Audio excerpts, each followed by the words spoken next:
I'm Filipino. I grew up in Manila and in Hong Kong, so I would consider myself more of a third culture kid. My primary kind of identity is as American, but I grew up with Canadian parents and brothers.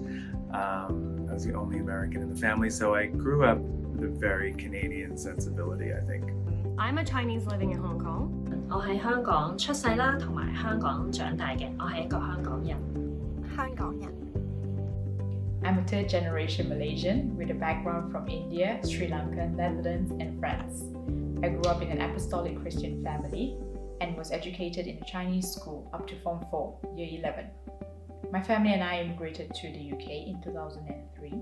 I did my master's in Germany, Hamburg, spent a few years in France working at Airbus headquarters in Toulouse, then moved to Hong Kong at the end of 2016. This really depends who's asking. So if it's someone from outside of Hong Kong, I would actually just tell them I'm from Hong Kong. But if it's someone from Hong Kong asking me this question, I would tell them I'm an ABC, or American-born Chinese. In reality, I'm ethnically mainland Chinese.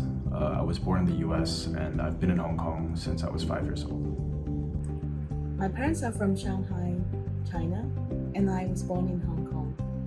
I lived in Nigeria when I was young and furthered my study in Canada. I'm Chinese and I speak Cantonese, Mandarin, and English. I'm a bona fide South Korean, born and raised with the North Korean heritage. My cultural identity is made of the influence of my family, friends, my journey so far, and my beliefs.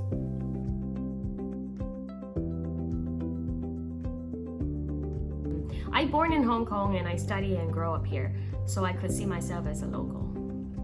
我覺得自己當然係屬於呢度嘅，呢一個係我出世啦同埋成長嘅地方，所以我覺得我係一個本地人，香港係我嘅屋企。This is home, but I don't consider myself local. Not at all. So I've lived here for 22 years. Hong Kong is certainly my home, but I don't think the locals here would consider me as a local, and I don't think I would consider myself as a local either. I'm not even considered a local in Malaysia, which is my birth country. People who don't know me assume I am an expat. In Hong Kong, they are often surprised when I can address them fluently in Cantonese. The great thing about Hong Kong is that it feels like a melting pot. It feels like my home. I have had such an adventure here in Hong Kong. I've lived more than half my life in Hong Kong. I've studied here and worked here, but I would not consider myself a local, and I don't think the locals would consider me as such either. 我會視自己為一個 local， 即使自己冇喺香港出世啦，但係由細到大都喺香港長大啦，亦都接受住本地嘅教育啦，我覺得自己已經係香港嘅一份子啦。其實我覺得你係唔係一個 local 最重要嘅係你自己首先要有呢個身份認同啦，亦都視香港為自己嘅一個家。Although I lived overseas for a long time, but I came back to Hong Kong 20 years ago, and I do consider myself a Hong Konger.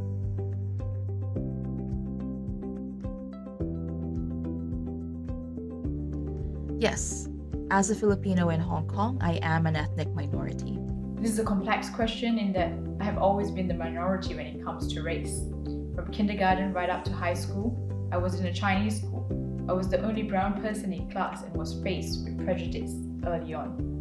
I quickly learned the skill to either cope with it or ignore it. As an adult, I feel less susceptible to it, living in so many places, working with so many different cultures and backgrounds. Yes, I think statistically, definitely, I would be in the minority. However, there are a lot of white Caucasian people here in Hong Kong, both Americans, Canadians, Europeans. Somehow not really. Out of 7.5 million Hong Kong population, Korean people probably would take up few percent only though. But some physical and cultural similarities running across the Northeast Asian countries, I hardly felt singled out from others.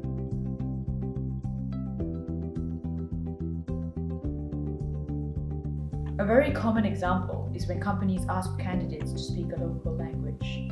when it is an international company. This happens in many companies. The benefit of hiring somebody from a different country is to bring diversity. By requiring local language skills, negative discrimination occurs. From a work perspective, I think it's a lot easier for people like me to fit in at international companies, with the opposite being true for more local companies. Outside of work, I think people like myself are generally considered to be more privileged.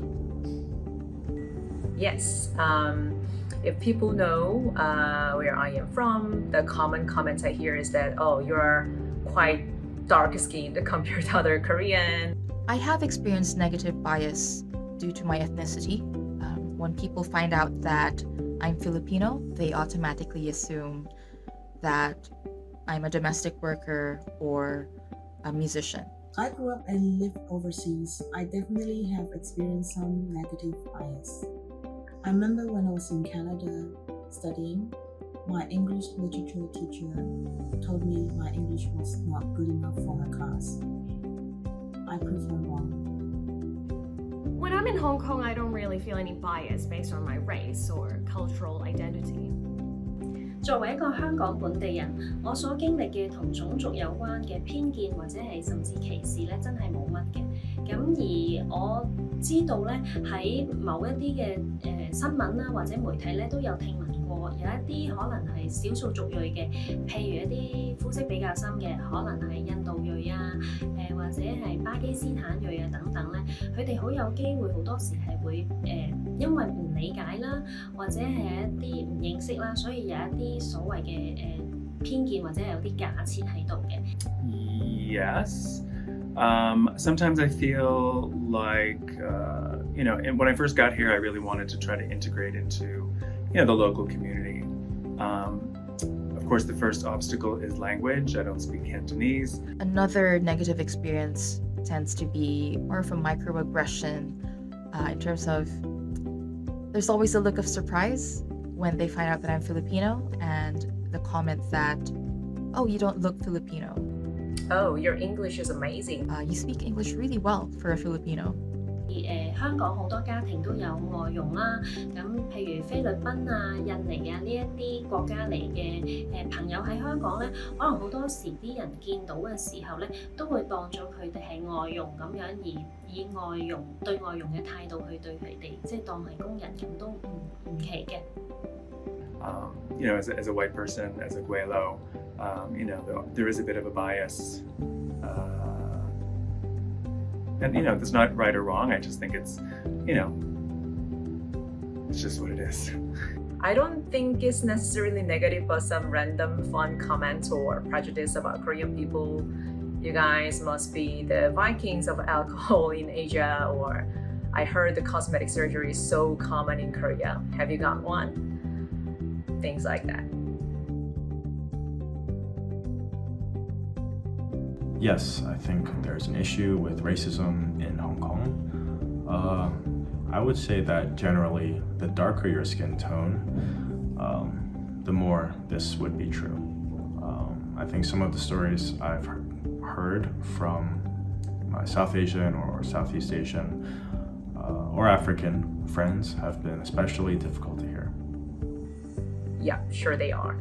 I don't have that bad experiences, but I've seen my friends from certain countries, like African countries or Philippines, they always have to bear some suspicious looks or unpleasant comments when they go through a passport control at the airport or at some restaurants or galleries and shops. In certain extent, yes. There's an issue with racism, especially in the recent years. Because of the cultural differences, locals in Hong Kong may not really welcome people from mainland China, especially people from mainland China come and buy a lot of daily necessities. It raised the price of those daily necessities. Yes. I think there's an issue with racism anywhere that you could live in the world. So. 其實我覺得呢個世界上面有好多國家，無論講緊係發展中啊，或者已發展啊，無論大家嘅嘅思想有幾咁開放啦，都總有少少呢啲咁嘅種族歧視嘅問題出現嘅。咁我覺得當然香港都唔例外啦，即係可能其實好多時候係因為我哋對於對方嗰個文化或者生活習慣唔太了解嘅時候，亦都因為一啲可能嘅既定印象啦，導致自己可能對對方有啲誤解啊，或者呢啲咁嘅問題產生嘅。Hong Kong is a cosmopolitan and diverse city. To a certain extent, there is racism in Hong Kong, particularly if you have darker skin or doesn't speak the language, Cantonese.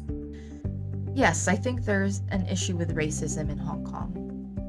I am privileged enough to not suffer from some of those issues that other Filipinos do. By virtue of my skin color, the way I look, the way I speak, my education, my profession. Most people are susceptible to racism. We are, after all, only human. Even if people aren't overtly racist, there can be unconscious bias. Knowing this and being aware of what it is will help us to overcome the natural instinct to stay in our comfort zone, to be more open and accepting of others, to learn to communicate.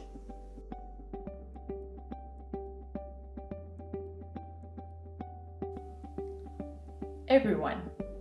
As we become more evolved in technologies that closes the gap graphically between nations, races, and cultures, as globalization becomes evident in our lives, it is imperative it is also reflected in our companies. I think that we all have a responsibility to address racism whenever and wherever we see it. It has to be taught at every level. It has to come from, education. It has to come from legislation. It has to come from